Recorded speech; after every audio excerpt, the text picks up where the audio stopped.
Welcome to Real Talk, Family Law with Richard Lebovitz. Hey everybody, welcome back to an all-new episode of Real Talk, Family Law with Richard Lebovitz. I'm your host, Mike Leon. Richard here is a seasoned Maryland family law attorney. He's got decades of experience guiding clients through divorce, through custody, and complex family matters. And he's known for those clear, honest answers that help families move forward. Today's episode, we're going to be talking about grandparents' rights. Maryland families are often surprised by what the law does and doesn't allow. Richard's going to help explain it all in just a second. So, Richard, good to see you as always. Let's talk about grandparents' rights here in the state of Maryland. Why do you think questions about grandparents' rights they come up so often in the state of Maryland? Well, once again, Mike, thank you for having me on your show today. It's a pleasure.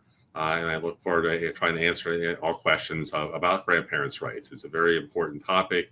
And to answer the first question you just asked, it comes up a lot because, as you know, unfortunately, with the economy and the way things are today, as we all know, it takes a village. There's lots of times where the basically grandparents have to step up or have the children or to move in with them. And a lot of times, or for the high cost of childcare, the grandparents tend to start becoming the childcare providers and are caring for the children.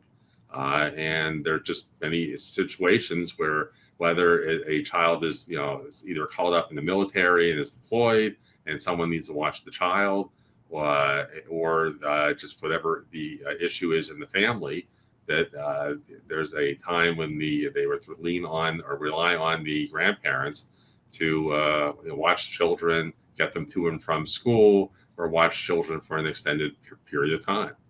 Mm-hmm. So that's one of the main reasons why this is a very important topic. Yeah.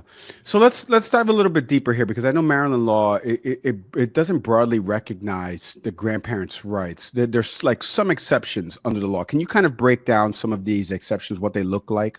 Sure. Honestly, on one hand, if you would do some searching on the internet, most people would have you believe that basically grandparents' rights in Maryland are dead, that they don't exist. Essentially, any rights the grandparent has is really at the pleasure or by consent of the parents. And there's just as you were saying, there are some minor exceptions, and that's only if the grandparent can show or prove what's called being a de facto parent, which is more of a loaded legal term. Essentially, how involved was the grandparent in the raising of the grandchild? Was were the biological parents living with, grandma and grandpa and essentially raised in that household since birth? Then you could be essentially a de facto parent standing in the shoes of the biological parents. So that's really the main exception. Otherwise, if you're just basically have the kids on the weekends, and for whatever reason you have a falling out with your child or the birth mother or however the situation is, you're going to have some issues trying to get some kind of access or visitation rights. So I would love for you to expand a little bit more on de facto parent and that terminology, because I'm sure there are other situations where the grandparent qualifies as one. Can you kind of explain those? Sure. It's really just the normal activities of daily living, to the extent that if you could show how involved the grandparent was in the child's in the rearing of the minor child. Again, if the parents lived with the grandparent since birth, the grandparent was actively caring for the child, say mother or father, brought the child to the household. They were either drug addicts or maybe deployed, or for whatever reason the grandparent really became the caregiver and was watching the child until one of the parents got back on their feet, so to speak. Then that's a perfect example of a de facto parent, as opposed to the weekend grandparent who watches the kids from time to time, but doesn't really handle day-to-day activities for the child. They're going to have more of a problem in the future unless the biological parents would agree to some kind of consent order, giving the grandparents access. And that in that scenario, or those scenarios that you mentioned as well about getting back on the feet, the parent getting back on their feet, is that when you see the grandparents stepping in to pursue custody rights or visitation? How does that work? Every case being fact specific, it really depends on, I guess, the posture of the case. The reality is the court, even if a biological parent may be incarcerated for a while, or was in rehab or something for drugs or alcohol abuse, the grandparent may step in or step up and be watching the child for a certain amount of time, but the court will ultimately let the parent jump through hoops, whatever, eventually get custody back. And essentially, the grandparent sort of is like almost the foster parent, filling in the care of the child. But their rights become more diminished as the biological parents get back on their feet and start caring for the children again. So, in that vein, what challenges do grandparents usually encounter when they try to assert these rights in Maryland courts? Either A, they file an action for like a third party custody case, and they have to sue both parents, both the biological father and mother, which sometimes can be challenging if we don't have an address or don't know how to serve both parties. But that has to be overcome, and then we would have eventually a hearing, whether it's just going to be every other weekend or some kind of access, or essentially, say the grandparent has been watching the child now has a medical issue, but the grandparent doesn't have access to their health insurance or to take the child to the doctor, or the child's been going to a school based on the school district of the grandparent. And while the grandparent may be talking with the principal or the school administration, they need some documentation, to make everything legal that that the child is allowed to stay in that school district. So there are certain requirements that need to be met, and essentially the grandparents have to would play along or play nice with the different local administrations to make sure that they get the proper paperwork in place to protect themselves. Richard, in your experience, how do you see judges balancing the rights of parents versus the involvement of grandparents? Back to that scenario you mentioned about de facto parents versus weekend. Do judges factor that in? How do they balance this? They do the best based on the evidence or testimony that may be given at a hearing. Essentially, I believe that there's different factors that go into place. Again, it's how involved is the grandparent in the rearing of the child, and or essentially how not involved was the biological parents in the case. So it's essentially the blending of where custody meets guardianship. Essentially, grandparents can be in a situation where they are essentially appointed or become the guardian of the child, and which is a slightly different proceeding. But ultimately, it results in the same, that they're maintaining the person of the child to make sure that they and the person and the property of the child to make sure that the child is going to school or getting proper health care.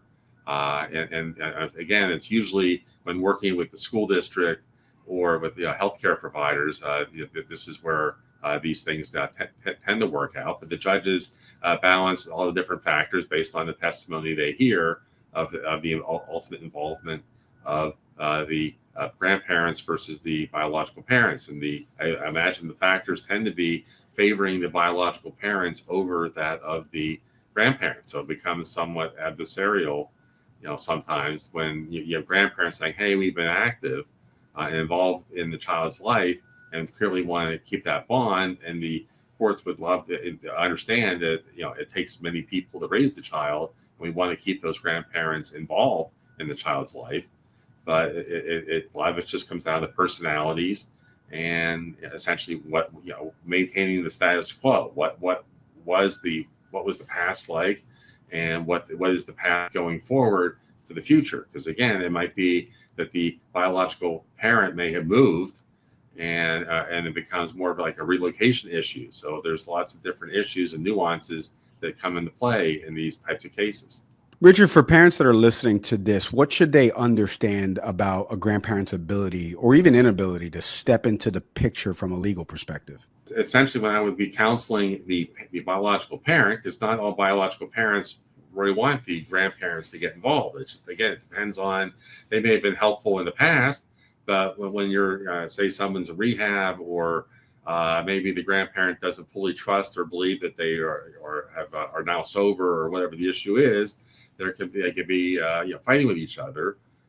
So the courts tend to favor the biological parent. So it really comes down to perceptions and nuances of essentially, how have they helped you in the past, and then if based on the client, if the parents really don't want the grandparents involved, then it may become a battle in court, and it gets hard dealing with the difference in personalities and things. So it just gets more nuanced, and it's hard to really answer the question other than based on past history. This is what I can advise the clients that past history says certain things or actions may happen, but expect a kind of a long road to getting to a hearing. And it's always best to maybe put your differences aside if you can, and focus on essentially what would it take either to get the grandparents back in the child's lives, because the judges would like them to be involved if they can be. But at the same token, it's really, the parents are the ones who essentially call the shots. And the flip side will obviously be the grandparents. What advice would you give to them about how to approach this before it becomes a court issue? I would say it's about perceptions. The problem, as I explain to clients, as they come to me as the family law attorney, as I'm this big expert, I've been doing this for all these years, is that at the end of the day, it could be 6 to 8 months before there's any kind of hearing on from the date of filing something until there's a hearing. There's a lot of like downtime in between the cases. So it comes down to perception. Is there a way that the parties can either do a mediation, whether I bring in a retired judge and we pay for private mediation, or other outside the box ways to make this work? So I have to manage expectations of the grandparents. It depends on the case. Obviously, the grandparent is that the biological parents are basically out living on the streets, and the grandparent has the child. Then they have it's essentially as if they're, like I said earlier, the foster parent, and maybe Child Protective Services gets involved, and the grandparents are essentially placed as the foster parent for that child. And working through the foster system. That's one way, I guess, to save on legal expenses. But you're essentially the grandparents stepping up and doing what they're supposed to do moving forward. But there's lots of factors to go into this. But a lot of times you're just trying to manage their expectations and explaining to the grandparents that this may be an uphill battle. And essentially, I hate to say swallow your pride, but if there's something when you're having a disagreement with the biological parents, whether you may disagree with how they're raising the child or whatever, that's unfortunately not really your call to do. So you may have to, set that aside, or maybe agree to disagree. But if the ultimate goal is spending time with the grandchild, then we need ways to, how to break the ice, so to speak, sit down and try and work it out. Yeah. Richard, thank you for the time and insights on this. We truly appreciate it, as always.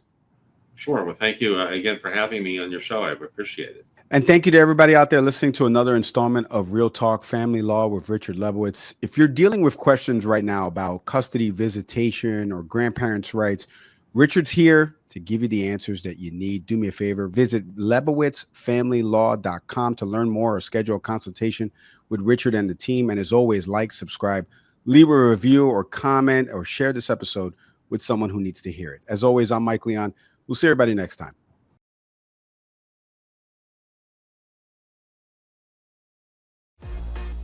Thanks for watching. Be sure to hit that like and subscribe button and leave us a review in the comments.